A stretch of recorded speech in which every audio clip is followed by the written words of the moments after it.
আসসালামু আলাইকুম রহমতুল্লাহ, কি অবস্থা সবার? আশা করি সবাই ভালো আছেন। তো আমি হাবিবুল্লাহ চলে আসলাম আবারও নতুন একটি ব্লগ ভিডিও নিয়ে। আজকের ব্লগটি হচ্ছে আমরা দেশের বাড়িতে যাচ্ছি এবং আমার চাচাতো ভাই মুন্না এবং তাদের ফ্যামিলি সহ ফুল ফ্যামিলি। তো দেশে গিয়ে আমরা অলরেডি পৌঁছেই গেলাম, অনেক আগে দিনের 10টায় পৌঁছালাম এবং সেখানে খাবার দাবার খেলাম। সেখানে অনেক রকমের পদের রান্না ছিল, সবগুলো আস্তে আস্তে খেলাম।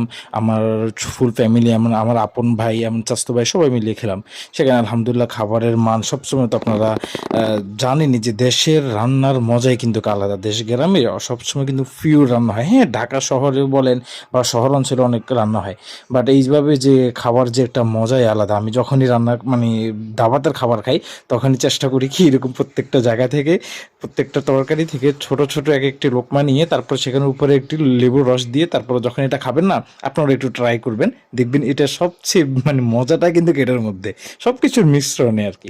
তো ওইভাবে আমরা অনেক এনজয় করলাম। ফুপিদের বাড়িতে গেলাম, তারপর হচ্ছে নানু বাড়ি গেলাম।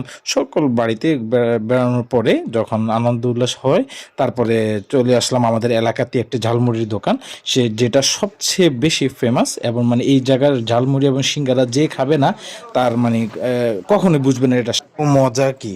তো আমরা আমার ভাইরা সহ সবাই মিলে আমরা খাওয়া দাওয়া করলাম এবং চলে গেলাম। এরপর আমাদের কাকার একটা প্রাইভেট রেস্টুরেন্টে, আমাদের এলাকার সামনে উনি নতুন দিয়েছে রেস্টুরেন্টটা। তো সেখানে আমি আমার মুন্না চাচতো ভাই, সে আগেও গিয়েছিল, বাট ওখানের খাবার কখনো টেস্ট করা হয়নি। তো আমার সাথে একসাথে গেলেও সেখানে খাওয়া দাওয়া করলাম, অনেক মজা করলাম, এনজয় করলাম।